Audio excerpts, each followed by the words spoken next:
eden bu aşıkların dertleri, çileleri bitmez tükenmez. Evinde bir ay kalmışsa gurbet elde 1 sene 2 sene kalmıştır muhterem dostlar. İşte aşıklar onun için böyle dertli dertli yazar, çalıp söylerler. Gurbet görmeyen aşık aşık olamaz. Çile görmeyen aşık aşık olamaz muhterem dostlar. Onun için de böyle aşıklar yayla havaları, yanıklı havalardan bahsederler.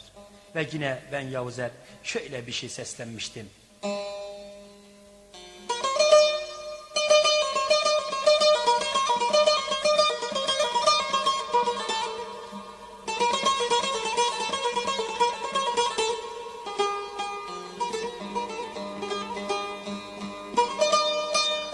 Aman aman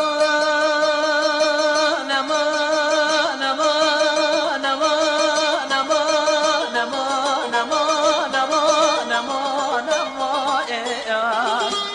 aman aman aman aman aman aman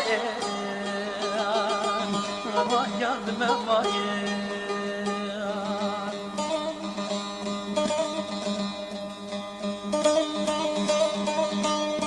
Hala neyine güvenemeyse bir felek, yıllar boyu çektirdiğin yetmez mi vay?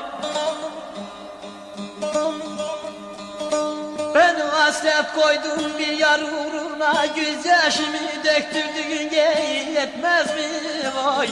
Aman aman aman aman aman aman aman aman aman aman yan. Aman aman aman aman aman yandım aman. Ben hasret koydum bir yar uğruna, gözyaşımı döktürdüğün yetmez mi vay ay?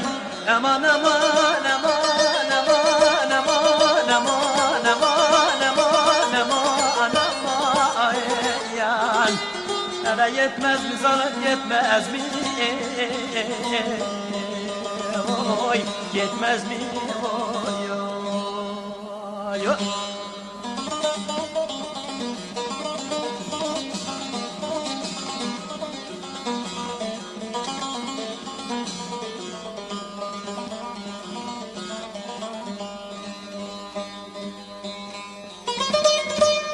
Aman aman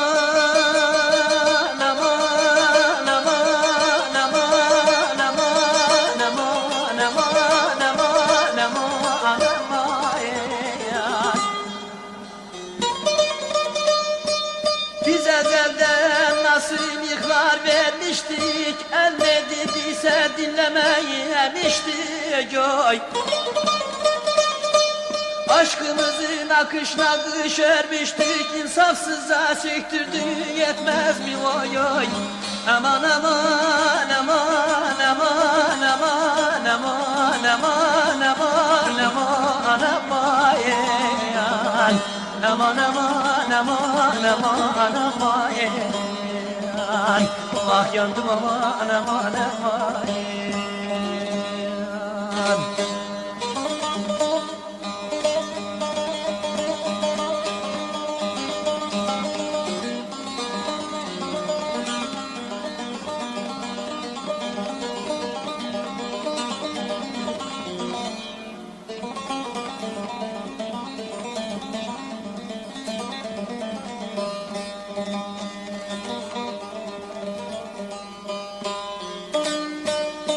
Aman aman aman aman aman aman aman aman aman aman Yavuzer'in gel kulak ver sesine, kapıldım sevdanın bu hevesine vay. Beni mahkum etti yar kapısına, bu boynumu büktürdüğün yetmez mi?